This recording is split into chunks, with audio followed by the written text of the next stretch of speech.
Hello friends, എല്ലാവർക്കും നമസ്കാരം.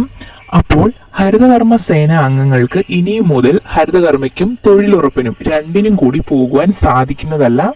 തൊഴിലുറപ്പിന് പോയാൽ തൊഴിൽ പോകും എന്നാണ് ഹെഡിങ്. ഹരിതകർമ്മ സേന അംഗം തൊഴിലുറപ്പിന് പോയാൽ രണ്ട് ജോലിയിൽ നിന്നും പുറത്താകും.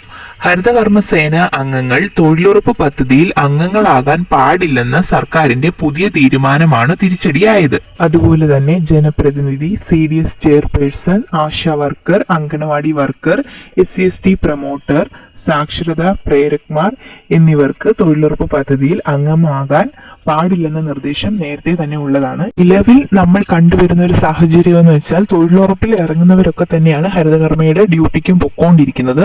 അപ്പോൾ ഇനിയും മുതൽ ഇതിൽ ഏതെങ്കിലും ഒന്ന് മാത്രമേ നമുക്ക് തുടരാനായിട്ട് സാധിക്കത്തുള്ളൂ. തൊഴിലുറപ്പിലുള്ളവര് അത് കണ്ടിന്യൂ ചെയ്യുക. ഹരിതകർമ്മയിൽ ഉള്ളവര് തൊഴിലുറപ്പിലും ഉള്ളവരാണെങ്കിൽ തൊഴിലുറപ്പിന് ഇനി മുതൽ പോകാൻ സാധിക്കുന്നതല്ല, ഹരിതകർമ്മ സേനയ്ക്ക് മാത്രമേ പോകുവാൻ സാധിക്കുന്നുള്ളൂ. ഓക്കെ, ഇപ്പോൾ പുതുതായിട്ട് വന്ന ഹരിതകർമ്മ സേനയ്ക്ക് ഇത് നേരത്തെ ബാധകമല്ലായിരുന്നു. ഇതിനു മുമ്പ് ഹരിതകർമ്മയിലുള്ളവർ തൊഴിലുറപ്പും അങ്ങനെയായിട്ട് ഒന്നിച്ച് രണ്ട് പണിയും മുന്നോട്ട് കൊണ്ടുപോയിക്കൊണ്ടിരിക്കുമായിരുന്നു. പക്ഷെങ്കിൽ ഇനി മുതൽ അത് പറ്റത്തില്ല. ഓക്കെ.